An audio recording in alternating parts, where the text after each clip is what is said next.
What's up, Tejas?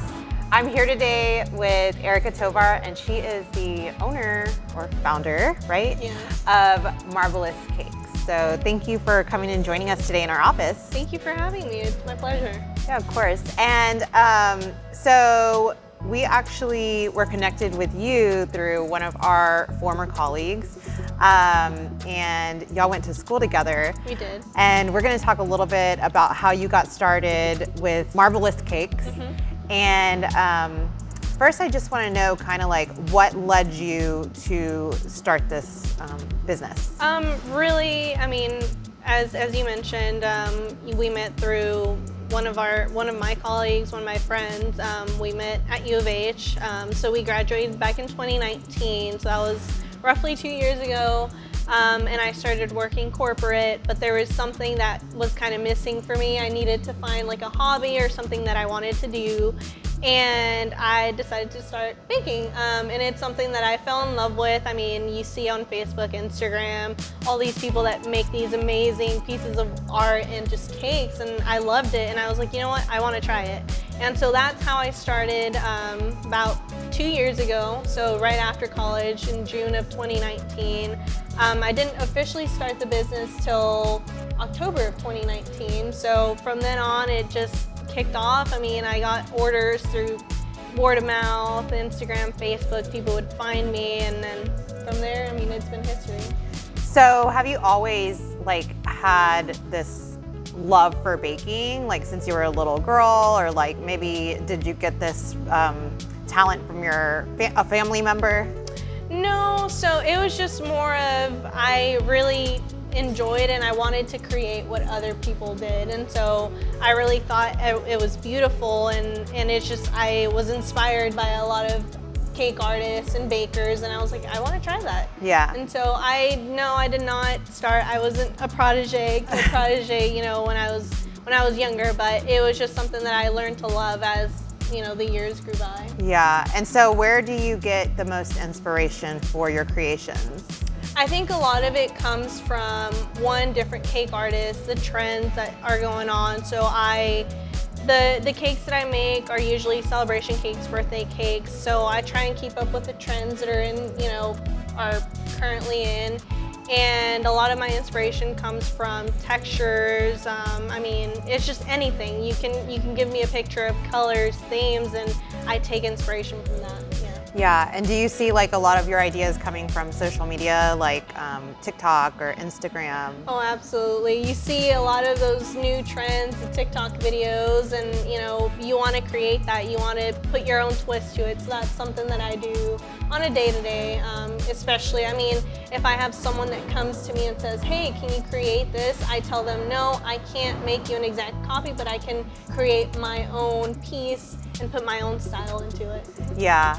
And so what are the types of things that you offer? Like, let's explore that a little bit more. Are you just solely cakes, or do you also do other baked goods? Do you do like cupcakes, or, you know, those smash cakes for kids, or? Yeah, I definitely offer anything for any kind of celebration. It's cakes, cupcakes, macaroons, anything that has to do, and that I can and am able to bake. Usually, so I have online on my website, I have a menu of what I offer and what I can and can't do. I'm always open to different ideas and different creations, and if a customer, you know, says, hey, can you create something for me, I will attempt to if I don't have it on my menu. Yeah, and so what would you say is like the hardest thing that you've been asked to create?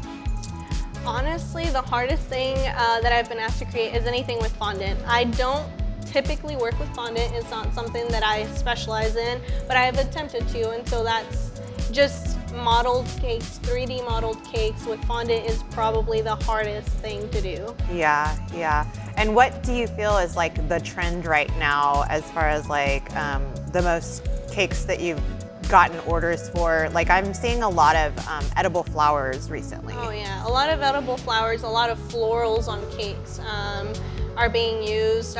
Recently, some of the trends that you see with cakes and cake artists are cakes that you don't really see. So not your typical round cakes. There'll be square cakes, rectangular cakes, arch cakes. Those are the trends that are in right now. You'll see them on TikTok and you'll see them on Instagram, Facebook, and all that. But yeah, that's really what's trending. Yeah, I'm also seeing a lot of those cakes that have like different colored, like rainbow colors, I guess, on the inside. Like the ombre, so layers of maybe rainbow colors or something like that. Yeah. There, I mean, especially this month, it's Pride Month, so you have a lot of the different. Oh, I don't want the design on the outside. I want the design on the inside. So you have your colored cakes, the different pastels, bright colors. You just dye the cake batter. Yeah. Well, I am definitely. I mean, I can bake, but I cannot do what you do. That takes some talent. So. That's why you exist, so people like me can buy from you. And so what about like joining organizations or joining maybe like networking groups where you can go and find customers that way or spread the word? Have you tried that, or do you have people that you've networked with in the past from like college that you reach out to? Yeah, usually so right now I'm getting into the wedding industry. That's a big industry that, people request. There's always weddings, there's always engagements.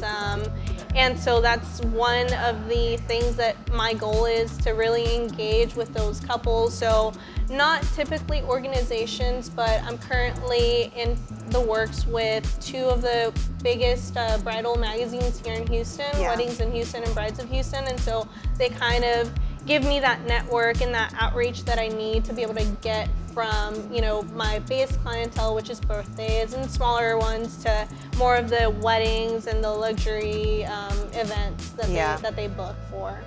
Have you ever tried to reach out to other people that you've seen on Instagram or social media, and you're like, hey, help me learn that technique, or do you have any advice for me? Do you ever reach out to anyone in that way? Yeah, I do. There's a lot of cake bakers, of course, that have done this for years and years, and you just you slide into the DMs and you ask them, hey, what technique do you use? Some of them will answer, some of them won't. It just depends on the person that you ask and how much they're willing to share. Because I know some people have their own tutorials on how to do certain things, and so there's information that they withhold from people that are trying to do this. But for me, if anyone asks me how to do stuff, I'm open to questions, and I like helping others. So yeah. And because I just thought about an interview that we did kind of when we first started, and it was she has her own blog, and she's kind of an influencer. And she started in the wedding industry. And so she was just talking about the importance of building connections with people that are not just bakers, but florists and, wedding planners and things like that. So I think, just joining forces with other people is definitely very powerful. Oh, absolutely. It's one thing that you need, because referrals are everything in this industry. You need to be able to communicate with, certain florists or certain, wedding planners, like you mentioned, and they'll recommend you. They'll say, hey, I know this person that did an amazing job at this wedding, or even photographers are like, yeah, we love that cake, you should use it on my next client. Yeah, so, yeah. Very important. And so what about, let's talk a little bit about attitude, because you are a young entrepreneur, and I know that, getting started can be difficult. Can you talk about maybe an obstacle that you faced getting started? I think a lot of it is not knowing how to navigate this industry. I was brand new to it. There's a lot of Houston bakers that are, located in different areas of Houston, on the outside areas of Houston, and inside the loop. So it's just being able to connect with them and see what they would recommend on how navigating the business is, but also just starting your own business. Obviously I have a business background, but you're not taught in college how to manage a business. Right. You have to learn as you go. It's trial and error, and that's probably one of the biggest challenges that I've had to date, is knowing how to, communicate with your customers. On top of that, answering emails, managing all of the the tasks and important stuff that you need to do, and just building on that. And especially, you manage everything. You manage social media, you manage your customers, you do the baking, you do the decorating, you do the deliveries. It's a lot of work. That's one of the biggest challenges that I feel like I've faced. Yeah. So, you're talking about these obstacles, but how did you overcome them? I think a lot of it is just pushing forward and making sure that you understand that even though you have these obstacles, you have to make sure to go back and fix your mistakes.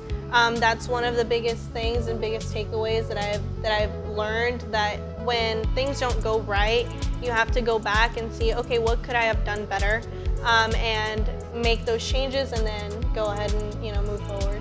Yeah, and I think that's really great to hear, because I know, like, one of my former bosses had told me, if you have a problem, you need to come to me with 3 solutions. Don't just bring me the problem. So like, you're over here analyzing your own problems, and you're like, okay, what is going to be the solution? So that makes a lot of sense. And what would you say is the secret to being a small business owner, and also, managing your time in the right way? A lot of it is being able to plan ahead. Don't give up when things don't go a certain way. That's the biggest, I think, my biggest takeaway from everything, because a lot of people want to start a business, but as soon as they don't see results or they see that they're failing, they want to give up. So that's one of the biggest things. You got to push forward no matter what, if you really believe and are passionate in what you're doing. And then essentially just planning, because if you plan ahead, everything just falls into place. And of course, if you get some curveballs thrown in there, then don't rail off. Just continue doing what you're doing, adjust, and be able to move forward. Yeah, I think that's great advice. And like, Jenny, I would say, is the planner in our team. I'm not. She has to stay on top of me on that. So I think that having that mindset is very important to be successful. Absolutely. Yeah. And then also, how long does it take typically or actually, pause.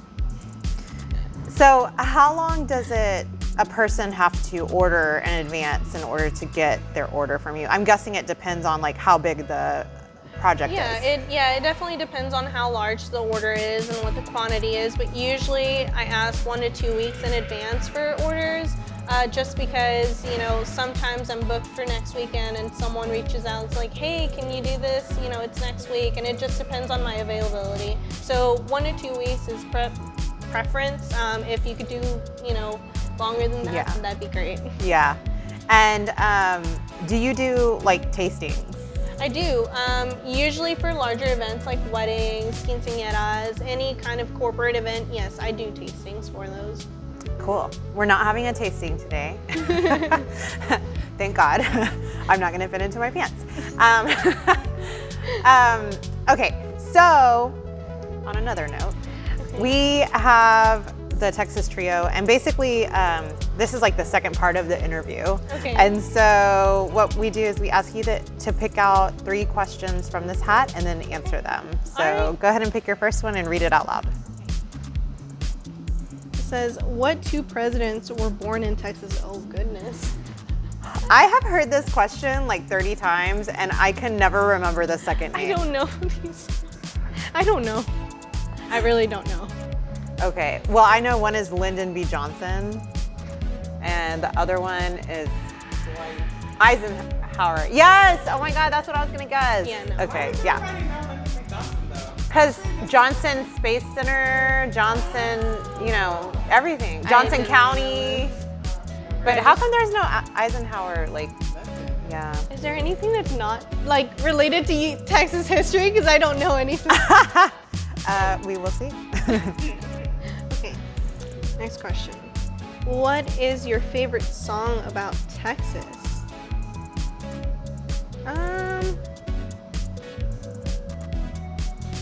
What is it? No, not really. About Texas?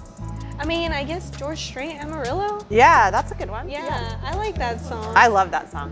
Yeah. Yeah, I love that That's song. probably like one of the ones I would pick. Yeah, that's my favorite Yeah, song. he's the king. You He can't really hate is. it. And he's coming to rodeo soon. Oh, I'm definitely going to that. What is the state bird? Don't know. Pass. Next. It's the mockingbird. Mockingbird? Okay, Yeah. I didn't know Yeah, that. it's the mockingbird. I had a nest of mockingbirds outside my window. Jenny came over and I was like, they're gonna attack me. Like, they are so loud and mean. So, yeah. The Texas state bird is mean, y'all. But we're nice. We're the friendly state. Well, thank you so much for interviewing with us. And we're going to make sure that we drop your information down below so that all the viewers have it and they can reach out to you when they're looking for their next cake for their next event. So, Yeah, absolutely. and thank you, everybody, and bye. Bye.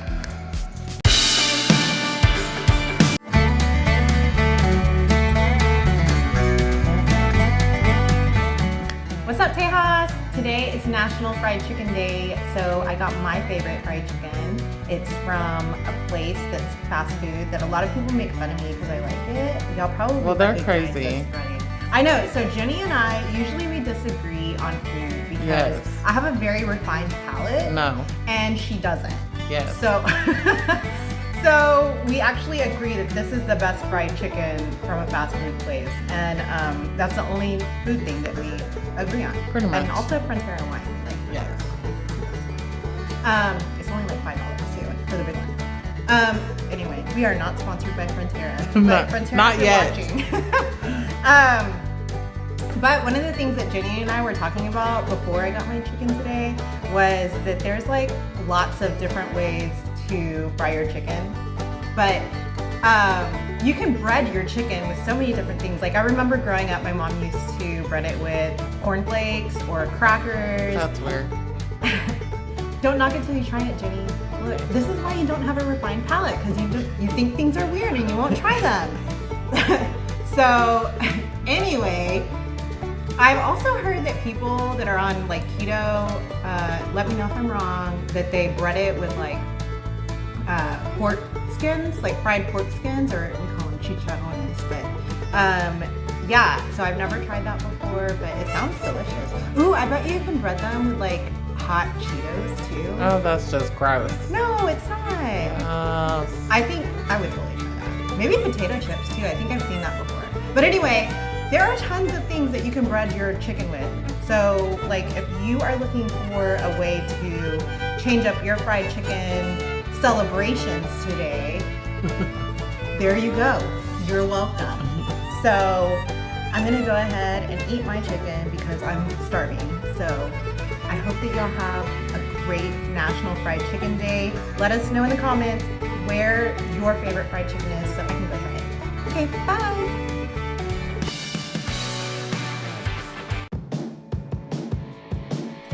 Don't forget to like, comment, and subscribe. Till next time, that's all, y'all.